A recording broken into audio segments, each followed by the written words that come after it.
Hi YouTube, how's it going? Welcome back. I am talking again. So, I'm gonna start off with this. Money sucks. I'm not just talking about having money or not having money. Well, actually, we're along the lines of not having the money. I like the not having the money part. I'm gonna go with that. You know what? Let's go with that. Not having money. Do you know how expensive it is to live in anywhere almost right now? Super expensive. I don't know the exact numbers, but I'll put it to what I'm trying to live at.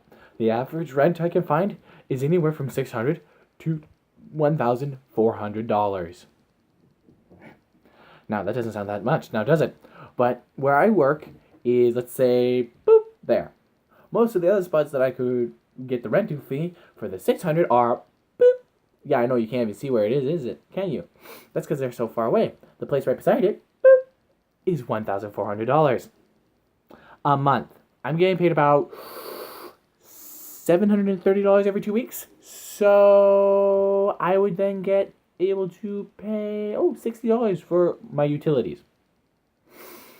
Not enough. Not enough at all. Yay.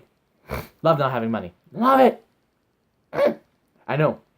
I sound like I'm complaining, even though there's some people who get paid less. But it's not like I'm complaining. There's something on my screen. There.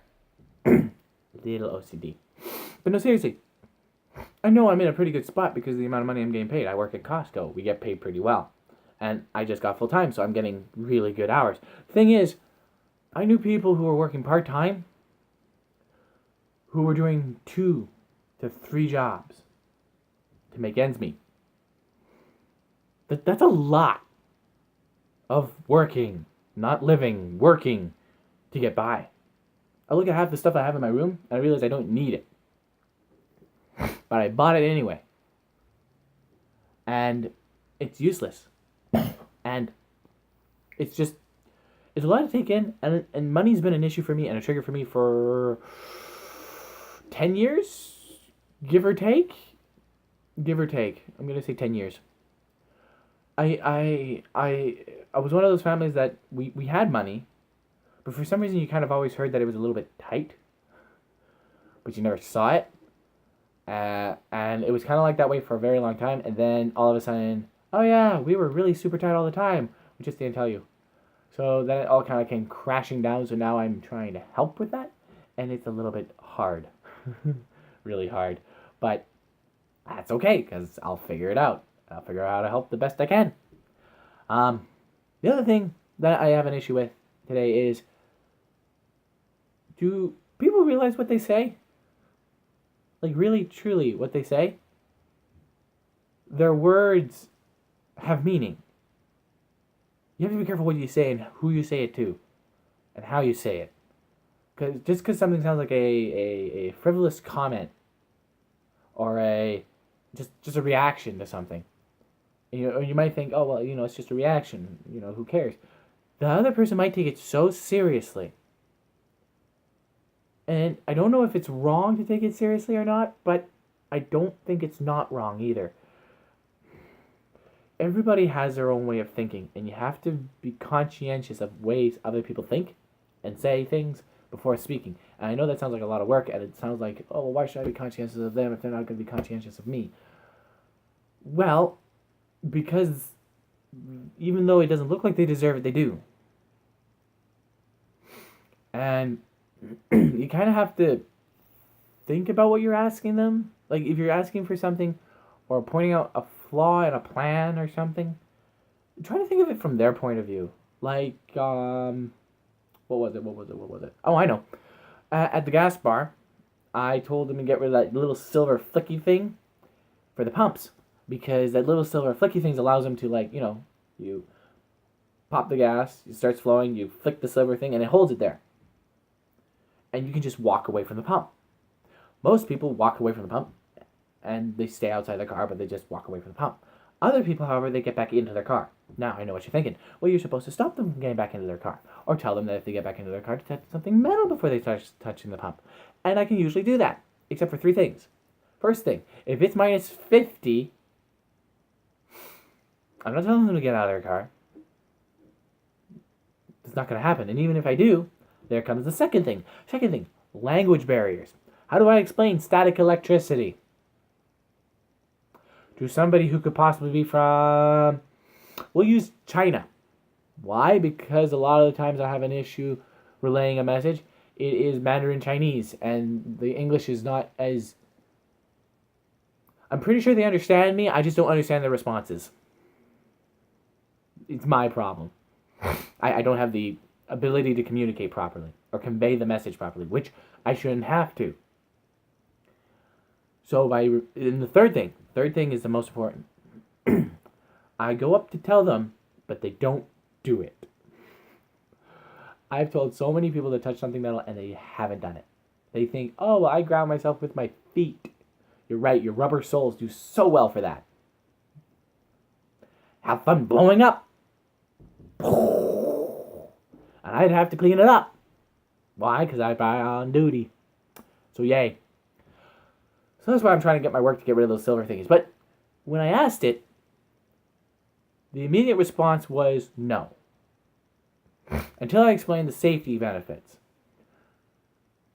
I shouldn't have to explain the safety benefits to my managers. I shouldn't. I do, because it's a good idea, and it's a great idea, and I'm sure they're just busy with everything else, but they didn't even take the time to think about it. Mostly, I'm guessing, because I'm a 2-year cashier assistant. What do I know? But it feels like most of what I say doesn't get through to management. And I've had a lot of good ideas, but it doesn't get through. And then somebody else will mention it, and it'll get worked on. And I feel it's kind of bad. I feel kind of jilted on that, because I came up with a lot of good ideas, and they didn't listen to me, and they didn't want to do it. And then somebody with more seniority came up and mentioned it, or something, and something came up, and they did it. Not because of what I said, but because somebody else said it. And I feel like my ideas go nowhere with them. Ever. And I've had a few good ones. Not a lot. I'm not that good. But I've had a few good ones. Very few. But whatever. I'll deal. Yeah.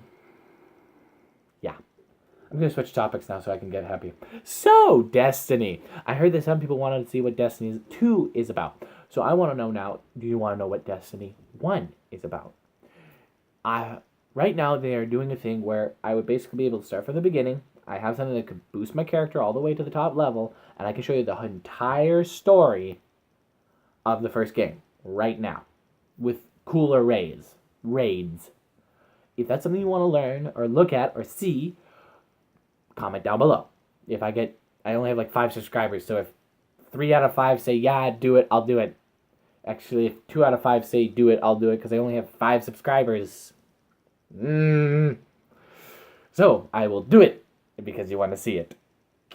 I will have to remake one of my characters, but that's okay. I'm sure I can get back to being the Black Guardian before they reset it. Hopefully. Let's see here. Great, Hedgie butt. You said you thought the guitar might give you blisters. I had an idea about that. Instead of a guitar, then try saxophone. I know, it sounds really weird, but seriously, I was thinking about it. I know you in person, so I know you have that, like, you just have the figure, and I could see you playing the blues on a saxophone because of your, like of a certain blue character. So I thought that would be kind of interesting. And I thought that might be really, really you'd be kind of like swinging with it, and it'd be kind of nice and kind of cool. And I think that would be actually really interesting to hear you play the saxophone, because then 1, it's a musical instrument. 2, it's kind of groovy. 3, you get to play the blues, and 4, it won't give you blisters, though your lungs would have to be pretty good. I think. I don't know. I haven't never played a saxophone. I want to. I really want to try to play saxophone because it has such a sexy sound. Don't you think so? I do. I love the sound of a saxophone. I love the sound of a saxophone, a violin, a piano, trumpet sometimes, acoustic guitar, electric guitar in some instances, and a harmonica, but only when it's done just right. Like, I mean, levels. I have ums, ees, ah, oohs, Did you know that makes up most of the English language? These, and silent pauses. I can't believe it does, but it does, and it's really weird. But that's a random thought, and doesn't really need to be part of the conversation of which we were having. But that's okay. Why? Because this is me, and we all know I'm crazy. But that's, I'm gonna wrap that up there. Wait. Three things actually. First, check out Samurai Jack. Second, ASDF movie 10's out. Third, Seiyo Abridged. Just trust me. Seiyo Abridged. If you kind of like anime, and you can laugh, it is perfect for you.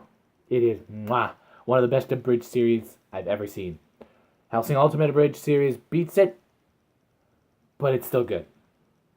That reminds me, Hellsing Ultimate Abridged, watch it. Why? Because promote other people's channels. Why not? In any case, until next time, if you want and you like the video, hit that like button. Actually, no. It's not a hit. My thing is family. Poke, tag. Tag the like button. Yes, I like it. Tag that like button. Share the video. Spread the love. And also subscribe. Become part of this weird, wacky family we are. Trust me, I promise you won't regret it. And as always, no matter where you are, no matter who you are, no matter what you're doing, and no matter where you're at in the walk of life, know that you're exactly where you're supposed to be. You're exactly who you're supposed to be. And you're going, I'll refrain from saying it this time, you're going where you're supposed to be. And I will love to see you in my next video. Bye-bye.